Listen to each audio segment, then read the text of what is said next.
आदाब नाज़रीन, खबरनामे में आपका इस्तकबाल है। मैं हूं साइमा खान। सबसे पहले नजर हेडलाइंस पर। लोकसभा में रात 1 बजे तक जारी रही ऑपरेशन सिंदूर पर बहस, आज भी रहेगी जारी। वजीर दाखिला अमित शाह दोपहर 12 बजे अपने ख्यालात करेंगे पेश। अपोजिशन लीडर राहुल गांधी और दीगर अरकान पार्लियामेंट भी बहस में होंगे शामिल। राज्यसभा में आज ऑपरेशन सिंदूर पर 16 घंटे की बहस होगी शुरू।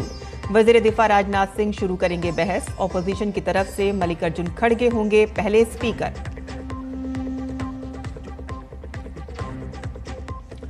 बिलों पर फैसले की आखिरी तारीख मुकर्रर करने के मामले में सदारती रेफरेंस पर सुप्रीम कोर्ट में समाअत आज। मरकजी और रियासती हुकूमतों के जवाब की बुनियाद पर होगी समाअत। नेशनल हेराल्ड केस में सोनिया और राहुल गांधी को तलब किया जाना चाहिए या नहीं, दिल्ली की अदालत ईडी की चार्जशीट का अज खुद नोटिस लेते हुए इस पर आज सुना सकती है अपना फैसला। और अमेरिका चीन टैरिफ मुआहदे पर आज स्टॉकहोम में दोबारा हो सकती है बातचीत। ट्रंप और शी की मुलाकात के बाद तिजारती कशीदगी में कमी की तवक्को।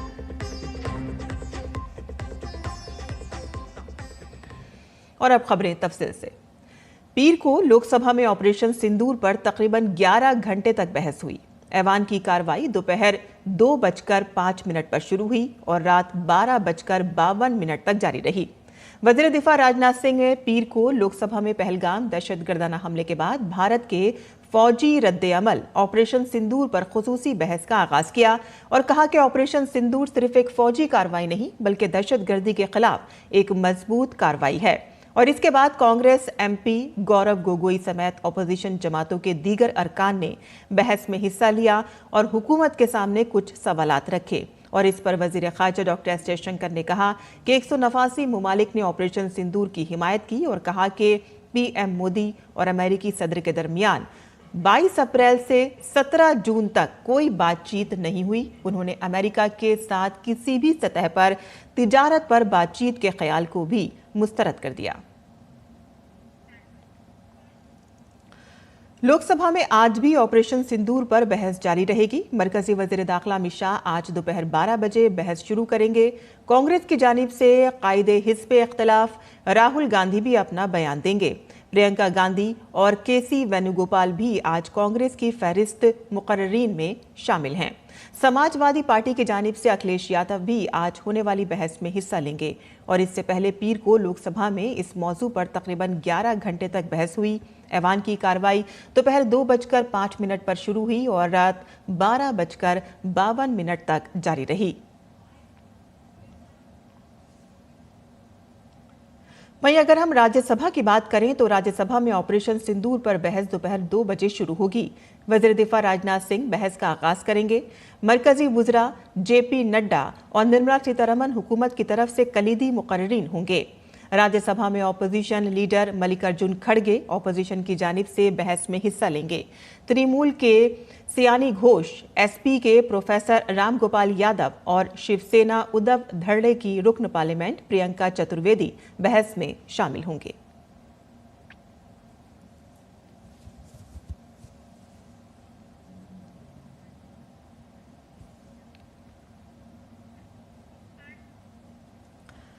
वहीं वजीर दिफा राजनाथ सिंह ऑपरेशन सिंदूर पर बहस का आगाज ये कहते हुए किया कि ऑपरेशन सिंदूर सिर्फ एक फौजी कार्रवाई नहीं बल्कि दहशतगर्दी के खिलाफ एक सख्त कार्रवाई थी। उन्होंने ऑपोजिशन को आईना दिखाते हुए कहा कि भारत की जानिब से जंगबंदी पाकिस्तान की जानिब से शिकस्त तस्लीम करने के बाद की गई और पाकिस्तान के साथ जंगबंदी में किसी और का कोई किरदार नहीं था।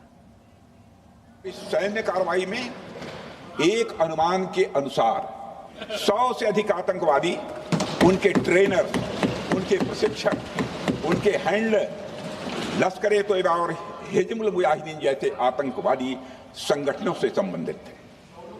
ये वही आतंकी संगठन हैं जिन्होंने पाकिस्तान की सेना और आईएसआई का जिन्हें खुला समर्थन प्राप्त है।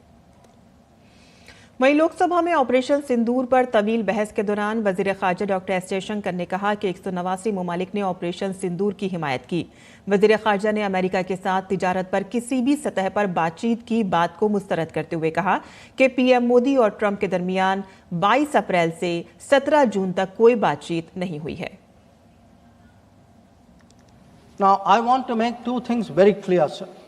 One, at no stage in any conversation with the United States was there any linkage with trade and what was going on.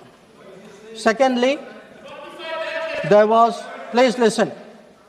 Secondly, there was no call between the Prime Minister and President Trump from the 22nd of April when President Trump called up to convey his sympathy and the 17th of June when he called up Prime Minister in Canada to explain why he could not meet. वज़ीर-ए-आज़म नरेंद्र मोदी ने operation सिंदूर पर लोकसभा में वज़ीर दिफा राजनाथ सिंह के खिताब की तारीफ की है। वज़ीर-ए-आज़म ने वज़ीर दिफा के खिताब को शानदार करार दिया। वज़ीर-ए-आज़म ने एक्स पर कहा कि वज़ीर दिफा राजनाथ सिंह ने ऑपरेशन सिंदूर में भारत के सिक्योरिटी निज़ाम की कामयाबी और हमारी मुसल्लह अफ़वाज की हिम्मत के बारे में गहराई से नज़रिया पेश किया है। वज़ीर-ए-आज़म नरेंद्र मोदी ने भी वज़ीर ख़ारजा डॉक्टर एस जयशंकर के खिताब की तारीफ की है। वज़ीर-ए-आज़म ने एक्स पर कहा कि वज़ीर ख़ारजा डॉक्टर एस जयशंकर का खिताब बेहतरीन था। उन्होंने इस बात पर रोशनी डाली कि किस तरह से ऑपरेशन सिंदूर के जरिए दहशतगर्दी के खतरे से लड़ने में भारत के नुक्ता नज़र को वाज़ेह तौर पर दुनिया के सामने पेश किया गया है। और ऑपरेशन सिंदूर को लेकर लोकसभा में बहस जारी है और इसी बहस के दौरान बीजेपी के रुकन पार्लियामेंट अनुराग ठाकुर ने कांग्रेस और कायदे हिज़्ब इख्तिलाफ राहुल गांधी को शदीद तनकीद का निशाना बनाया। अनुराग ठाकुर ने कहा कि ऑपरेशन सिंदूर के दौरान मुल्क 2.5 महाजों पर लड़ रहा था और इसमें 2 महाजों के बारे में सभी जानते हैं, लेकिन आधा महाज राहुल गांधी और कांग्रेस का था। अनुराग ठाकुर ने कहा कि मुल्क ने कांग्रेस और राहुल गांधी का असली चेहरा देख लिया है और वो पाकिस्तान के पोस्टर बॉय बन गए हैं। लीडर ऑफ ऑपोजिशन से एलओबी लीडर अपोजिंग भारत बन गए हैं। उनके एजेंडे पे केवल भारत का विरोध है, भारतीय सेना का विरोध है और भारत के प्रधानमंत्री का विरोध करना ही लिखा है। इसलिए आज से उनको एलओबी कहना शुरू करना पड़ेगा। और मैं एक बात जरूर कहूं, पता नहीं वो कांग्रेस के पोस्टर बॉय बन पाए ना बन पाए, लेकिन पाकिस्तान के प्रोपेगेंडा के पोस्टर बॉय राहुल गांधी बन गए हैं। ये लोग कभी हिंदू आतंकवाद कहते हैं, कभी पाकिस्तान को बचाने के लिए आते हैं। कांग्रेस पार्टी में पाकिस्तान के इतने बड़े बड़े एडवोकेट आज हैं कि पाकिस्तान अपनी पैरवी बाद में करता है, कांग्रेस के नेता उनकी पैरवी करने के लिए पहले खड़े हो जाते हैं। पाकिस्तान और पाकिस्तान सरकार लश्कर राहुल के बयानों को अपने पक्ष में इस्तेमाल कर रही है और यही नहीं, पाकिस्तान सेना के प्रोपेगेंडा वीडियो में कांग्रेस पार्टी के राष्ट्रीय अध्यक्ष उनके बयान को लेकर पूरी दुनिया भर में दिखाया जा रहा है। मुझे पहले लगता था इनको दिक्कत मोदी जी से है, लेकिन अब मुझे पूर्ण विश्वास है इनकी दिक्कत मातृभूमि से भी है।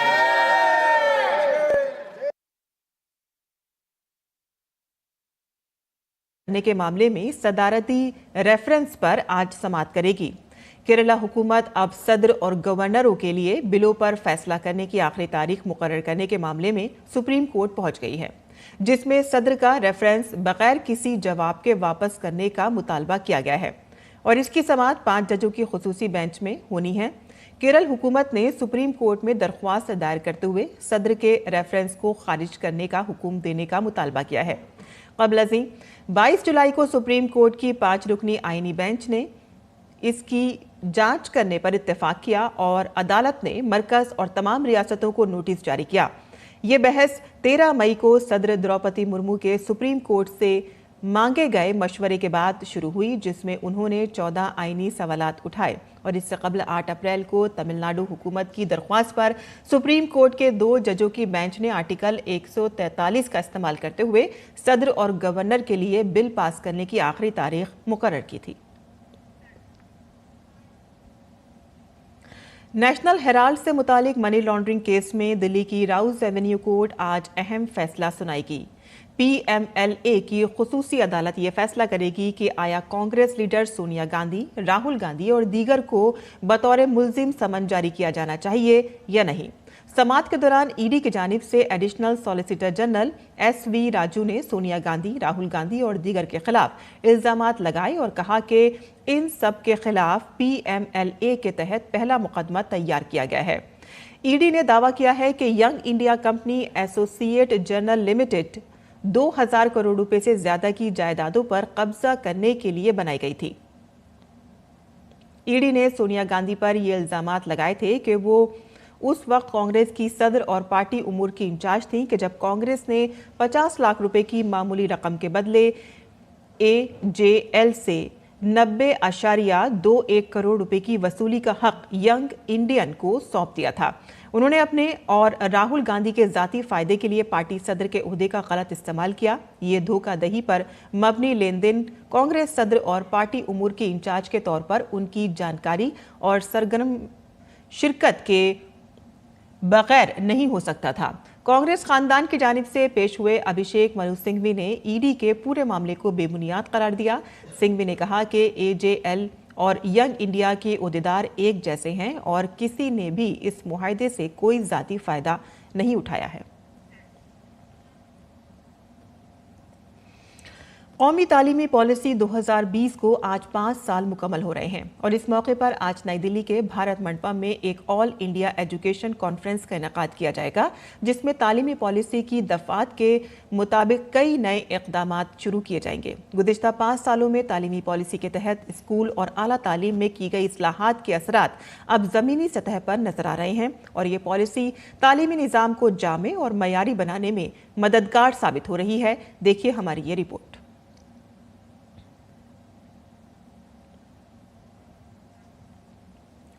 और आगे बढ़ते हैं। आज नाग पंचमी का त्यौहार मनाया जा रहा है। सावन के शुक्ल पक्ष की 5वें दिन नाग पंचमी के तौर पर मनाया जाता है। ये दिन शिव और नाग देवता की पूजा के लिए वक्फ है और इस मौके पर उज्जैन के नाग चंद्रेश्वर मंदिर को आवाम के लिए खोल दिया गया है। महाकालेश्वर मंदिर के अहाते की बलाई मंजिल पर वाक़ई ये मंदिर साल में सिर्फ एक बार नाग पंचमी के दिन खुलता है।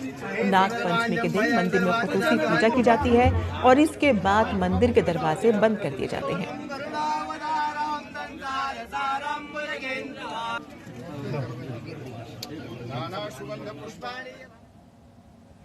और शेरों के आलमी दिन पर भारत ने एक बार फिर से शेरों के तहफ़्फ़ुज़ के तय अपने अज़्म का इरादा किया, लेकिन गैर कानूनी शिकार की सरगर्मियां और रिहाइश के नुकसान जैसे खतरात अब भी बरकरार हैं। शेर को बचाना सिर्फ एक नस्ल को बचाना नहीं बल्कि हयातियाती तनव्वु और हमारे माहौल को भी बचाना है। पेश है हमारी ये खास रिपोर्ट।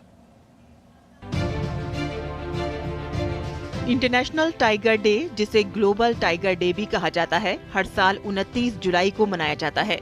ये दिन हमें उस जंगल के राजा की याद दिलाता है जो आज अपने वजूद की जंग लड़ रहा है।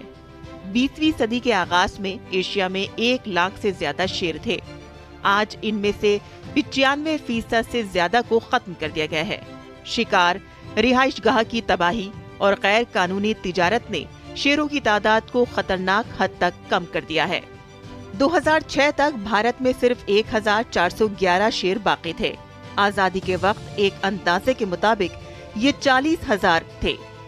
1972 में शेर के शिकार पर पाबंदी लगाई गई और प्रोजेक्ट टाइगर 1973 में शुरू हुआ।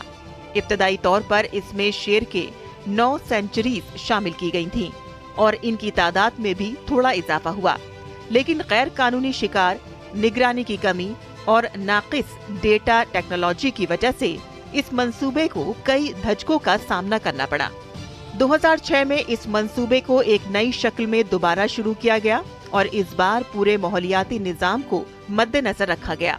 2022 तक भारत में शेरों की तादाद बढ़कर 3682 हो गई है और अब ये टाइगर रिजर्व में फैले हुए हैं, जिसका रकबा 82,000 मुरब्बा किलोमीटर से ज्यादा है। शेर न सिर्फ भारत की कौमी अलामत है बल्कि माहौल के तवाजुन का मुहाफिज भी है। ये शिकारियों की तादाद को कंट्रोल करता है, हयातियाती तनव्वु को बरकरार रखता है और जंगलात को सेहतमंद रखता है।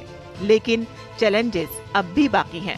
इस अंतर्राष्ट्रीय बाघ दिवस पर यह समझना जरूरी है कि बाघों को बचाना सिर्फ एक प्रजाति को बचाना नहीं है, ये पूरे जंगल, अनगिनत प्राणियों और धरती के भविष्य को बचाने की जिम्मेदारी भी है। कैमरा पर्सन सुमित धीमान के साथ मैं तापस भट्टाचार्य, दूरदर्शन समाचार, दिल्ली। और नाज़रीन, आपको एक बार फिर से बता दें कि कौमी तालीमी पॉलिसी 2020 को आज 5 साल मुकम्मल हो रहे हैं और इस मौके पर आज नई दिल्ली के भारत मंडपम में एक ऑल इंडिया एजुकेशन कॉन्फ्रेंस का इनेकाद किया जाएगा, जिसमें तालीमी पॉलिसी की दफात के मुताबिक कई नए इक़दाम शुरू किए जाएंगे। देखते हैं हमारी ये रिपोर्ट।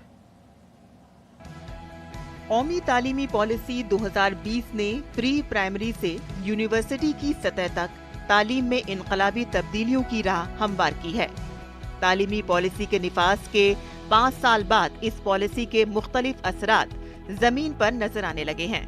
प्राइमरी तालीम की बात की जाए तो पॉलिसी के तहत पहली बार प्री प्राइमरी तालीम को निज़ाम तालीम का हिस्सा बनाया गया है और इसके तहत मरकजी हुकूमत ने 3 से 6 साल के बच्चों के लिए बाल वाटिका के नाम से प्री प्राइमरी क्लासेस शुरू की हैं। मुल्क के 4 लाख से ज्यादा स्कूलों में छोटे बच्चों को खेल खेल में पढ़ाया जा रहा है, जहां बच्चों की ज़हनी, जिस्मानी, समाजी और तख्लीकी नशोनुमा पर पूरी तवज्जो दी जा रही है। तालीमी पॉलिसी की रूह के मुताबिक मरकजी हुकूमत ने जुलाई 2021 में निपुण भारत अभियान का आगाज किया था। इस मुहिम के तहत 2026 तक मुल्क के तमाम प्राइमरी स्कूलों में पढ़ने वाले बच्चों में बुनियादी ख्वानदगी और अदात को यकीनी बनाने के हदफ को मुकर्रर किया गया है। कौमी तालीमी पॉलिसी को लागू करने की सिमत में अहम कदम उठाते हुए मरकजी हुकूमत ने 2022 में पीएम श्री स्कीम का आगाज किया। इस स्कीम के तहत मुल्क भर में 14,500 से ज्यादा स्कूलों को पीएम श्री यानी कि prime minister school for learning India के तौर पर अपग्रेड किया जा रहा है। कौमी तालीमी पॉलिसी 2020 और कौमी निसाबी फ्रेमवर्क 2023 की बुनियाद पर NCERT ने बाल वाटिका से क्लास 8 तक निसाबी किताबें फराहम की हैं, जो बच्चों में जामे तालीम और तनकीदी सोच को फरोग दे रही हैं। NEP ने यह कहा था मातृभाषा आधारित शिक्षा को प्रारंभिक अवस्था में किया जाए। CBSE ने आज सभी स्कूलों को ये दायित्व दिया है कि प्रारंभिक अवस्था के पढ़ाने के माध्यम मातृभाषा हो। ANRF अनुसंधान नेशनल रिसर्च फाउंडेशन आज रूप ले चुका है। उसमें 50,000 करोड़ रुपया की सरकार ने वित्तीय प्रबंधन किया है। भारत में लर्निंग आउटकम एक चुनौती है। धीरे धीरे जो इन दिनों में रिपोर्ट आई है, भारत की लर्निंग आउटकम में इम्प्रूव हुई है। राष्ट्रीय शिक्षा नीति के प्रावधानों के तहत UGC ने दुनिया के शीर्ष 500 विश्वविद्यालयों को भारत में कैंपस खोलने की अनुमति दी है। UGC के रेगुलेशन के तहत भारत में कैंपस खोलने वाला ब्रिटेन का साउथहैम्पटन यूनिवर्सिटी दुनिया का पहला विश्वविद्यालय बन गया है, जबकि अगले 2 से 3 साल में 1 दर्जन से अधिक विदेशी विश्वविद्यालयों को भारत में कैंपस खोलने की अनुमति दी जाएगी। कौमी तालीमी पॉलिसी की दफात के मुताबिक UGC ने 2023 में भारत में गैर मुल्की आला तालीमी इदारों के कैंपस के क़याम और अमल से मुतालिक ज़ाब्ते को मुत्तला किया और इसके मुताबिक आलमी दर्जेबंदी में टॉप 500 में शामिल इदारे भारत में अपने कैंपस कायम कर रहे हैं। ये बासलाहियत भारतीय तलबा को मुल्क में ही सस्ती और मयारी आला तालीम हासिल करने के काबिल बनाएगा। एक अहम तब्दीली के तहत आला तालीम में 1 से ज्यादा दाखिले और इखराज का इंतजाम किया गया है। इस निजाम से तलबा को तालीम छोड़ने के बाद दोबारा शुरू करने का मौका फराहम किया गया। ये सहूलत मुल्क की 153 यूनिवर्सिटियों और 97 मरकजी इदारों में नाफिज की गई हैं। और इसके अलावा आला तालीम को कसीरुल जहती बनाया गया है और तलबा अब अपनी दिलचस्पी और मुताले के मुताबिक मज़ामीन का इंतखाब कर सकते हैं। UGC ने 2022 में रहनुमा खतूत जारी किए थे, जिनके मुताबिक तलबा अब एक साथ 2 डिग्री कोर्सेज भी पढ़ सकते हैं। पिछले 5 सालों में कौमी तालीमी पॉलिसी 2020 ने भारत के तालीमी निज़ाम को मज़ीद जामे, इख्तराई और मयारी बनाने की सिमत में अहम पेशरफ्त हासिल की है। ये पॉलिसी तलबा को मुतजस्सस और 21वीं सदी की जरूरियात के मुताबिक काबिल शहरी बनने के लिए एक मजबूत बुनियाद फराहम कर रही है। निशांत सौरभ की रिपोर्ट, DD न्यूज उर्दू खबरें। और गैर मुल्की खबरों की बात करें तो दुनिया की दो बड़ी मईशतों अमेरिका और चीन के आला हुक्काम ने स्टॉकहोम में 5 घंटे से ज़ायद तक तिजारती बातचीत की। बातचीत के दौरान टैरिफ वॉर से राहत देने और टैरिफ जंगबंदी में 90 दिन की तौसी पर बातचीत हुई। अमेरिकी वजारत ख़जाना के सरबराह और चीन के नायब वज़ीर आज़म की मौजूदगी में होने वाले मुज़ाकरात आज भी जारी रहेंगे और इसके साथ ही ये तीसरा दौर दोनों ममालिक के दरमियान इस साल के आखिर में होने वाली सरबराह मुलाकात को मद्देनजर रखते हुए मुनक़िद किया जा रहा है। ये बात काबिल गौर है कि अमेरिका तिजारत के हवाले से इस तरह के मुआहदे की तलाश में है ताकि वो चीन को ज़्यादा से ज़्यादा बरामदात कर सके और चीनी मईशत को घरेलू सारिफिन के अखराजात की तरफ मोड़ सके। और साथ ही वाशिंगटन में चीनी सिफारत खाने ने कहा कि दोनों ममालिक के दरमियान बातचीत से मज़ीद इत्तफ़ाक़ राय और तामुन बढ़ेगा, जिससे गलत फहमियाँ कम होंगी। और नाज़रीन, अब पेश है दिल्ली से शाया होने वाले उर्दू अखबारात का मुख्तसर जायजा।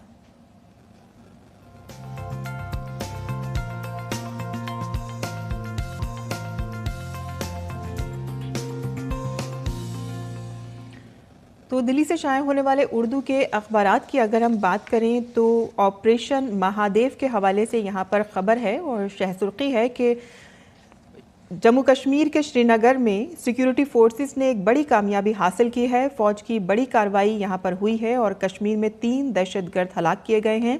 ऑपरेशन महादेव में पहलगाम दहशतगर्दाना हमले के मास्टरमाइंड हाशिम मूसा के मारे जाने का भी दावा किया जा रहा है। आगे बढ़ते हैं, दूसरी खबर यहाँ बिहार में चल रहे SIR के हवाले से है, जिसमें सुप्रीम कोर्ट में कल सुनवाई हुई थी। वहीं सुप्रीम कोर्ट ने आपको बता दें कि इस पर कोई रोक नहीं लगाई है। बिहार में ड्राफ्ट वोटर लिस्ट की शिनाख्त रोकने से सुप्रीम कोर्ट का इनकार। वोटर लिस्ट नजरसानी के खिलाफ मुख्तसर समाअत के दौरान अदालत उज़्मा ने कहा है कि अगर कुछ भी गैर कानूनी पाए जाने पर पूरे अमल को मनसूख कर दिया जाएगा। फिलहाल अभी इस पर कोई रोक नहीं है। दूसरी सुर्खी जान लेते हैं, जहां आपको बता दें कि थाईलैंड और कंबोडिया गैर मशरूत जंगबंदी पर मुत्तफ़िक हुए हैं। मलेशिया में ये अमन मुज़ाकरात हुए थे और मलेशिया की तरफ से ये बयान जारी हुआ है कि दोनों ही मुल्क जो हैं वो गैर मशरूत जंगबंदी पर मुत्तफ़िक हो गए हैं। आगे बढ़ते हैं, जहां गज़ा में जुज़वी इमदाद की फराहमी इंसानियत के नाम पर धोखा है, ये कहना है मिस्री मीडिया का। और उन्होंने कहा है कि जो इजराइल के जो इमदादी ट्रकों की तस्वीरें दिखाई जा रही हैं वो एक इंसान दोस्त कदम के तौर पर पेश कर रहा है ताकि बैनुल-अक़वामी सतह पर बढ़ती हुई तनकीद का जोर तोड़ा जा सके, लेकिन दरअसल ये इमदादी सामान वहाँ तक यानी कि गज़ा के लोगों तक पहुँच ही नहीं रहा है। इस तरह की खबरें मिस्री मीडिया की जानिब से कही जा रही हैं। आगे बढ़ते हैं और खेल की खबरें भी जान लेते हैं, जहां भारत ने शतरंज की दुनिया में एक और तारीखी कारनामा अंजाम दिया है। नागपुर की 19 साला दिव्या देशमुख ने फीडे वुमेन्स वर्ल्ड कप जीतकर मुल्क का नाम रोशन किया है। उनकी कामयाबी पर पूरे मुल्क में खुशी और मुसर्रत का माहौल है। दिव्या की जीत पर नागपुर शहर और पूरे महाराष्ट्र में फ़ख्र का माहौल है। लोग ढोल और ताशे के साथ जश्न मना रहे हैं और उन्हें शतरंज की मलिका कहकर मुखातिब कर रहे हैं। नागपुर शतरंज एसोसिएशन ने दिव्या को उनकी जीत पर मुबारकबाद दी है। एसोसिएशन के कारगुजार सदर सचेत सुमन ने कहा है कि सभी दिव्या की आमद का बेसब्री से इंतजार कर रहे हैं और उनके इस्तकबाल के लिए एक शानदार तकरीब का एहतमाम किया जाएगा। हर नागपुरकर की यही भावना थी कि दिव्या जीते, लेकिन फिर भी जो सामने जो अपोनेंट थी कोनेरू हम्पी बहुत एक्सपीरियंस थी और दिव्या ने एक अच्छी बारी खेल के और अच्छा काम एंड कंपोस्ट पूरा एक अच्छा गेम खेल के और अच्छे से उनको हराया। एक छोटी बच्ची ऐसा हम लोग जब देखते हैं उसकी तरफ, लेकिन वो अभी काफ़ी मैच्योर बन के यहाँ पे उभरी है और अभी आगे भी उसको कई सारे अभी खिताब जीतने हैं, तो उनको हमारी तरफ से आप सभी की तरफ से शुभेच्छा। पूरी चेस फ्रेटर्निटी इस जीत को सेलिब्रेट करती है। चेस एसोसिएशन पहले उनका अभी वापस आने दीजिए, उनकी मदर उसके साथ ही है ना। जब वापस आ जाएंगे तो हम लोग एक जंगी सेलिब्रेशन प्लान करते हैं। सदर जमहूरिया ने दिव्या देशमुख को फीडे खवातीन शतरंज वर्ल्ड कप का खिताब जीतने पर मुबारकबाद दी है। उन्होंने रनर अप कुनेरू हम्पी को भी मुबारकबाद दी और उनके अब तक के शानदार करियर की तारीफ करते हुए नेक ख्वाहिशात का इजहार किया। सदर द्रौपदी मुर्मू ने एक्स पर लिखा कि दिव्या देशमुख को मेरी दिली मुबारकबाद, जो फीडे खवातीन का वर्ल्ड कप जीतने वाली पहली भारतीय खातून बन गई हैं, वो भी सिर्फ 19 साल की उम्र में। कुनेरू हम्पी रनर अप रही। फीडे खवातीन के वर्ल्ड कप की दोनों फाइनलिस्ट भारत से थीं। ये हमारे मुल्क में खास तौर पर खवातीन में बढ़ते हुए टैलेंट को जाहिर करता है। मैं कुनेरू हम्पी का तहे दिल से शुक्रिया अदा करती हूँ, जिन्होंने अपने शानदार करियर में बेहतरीन कारकर्दगी को बरकरार रखा। मुझे यकीन है कि ये दोनों ही खवातीन चैंपियंस मजीद एजाज़ हासिल करेंगी और हमारे नौजवानों को मुतासर करेंगी। वज़ीर-ए-आज़म नरेंद्र मोदी ने FIDE women's world cup final में तारीख रकम करने पर भारत की दिव्या देशमुख को मुबारकबाद दी है। उन्होंने रनर अप कुनेरू हम्पी को भी उनके खेलों की महारत और बेहतरीन कारकर्दगी पर मुबारकबाद दी। वज़ीर-ए-आज़म ने एक्स पर लिखा कि शतरंज की दो शानदार खिलाड़ियों के दरमियान तारीखी फाइनल। नौजवान दिव्या देशमुख के फीडे खवातीन की आलमी शतरंज चैंपियन 2025 बनने पर फख्र है। इस शानदार कामयाबी के लिए उन्हें मुबारकबाद, जो बहुत से नौजवानों के लिए मशाल राह होंगी। कुनेरू हम्पी ने भी पूरी चैंपियनशिप में बेपनाह महारत का इजहार किया। दोनों खिलाड़ियों को उनके मुस्तकबिल की कोशिशों के लिए नेक ख्वाहिशात। और अब जान लेते हैं मुल्क भर के मौसम का हाल।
और इसी के साथ ही हमारा खबरनामा यहीं खत्म होता है। हमारी पूरी टीम को इजाजत दें। आदाब।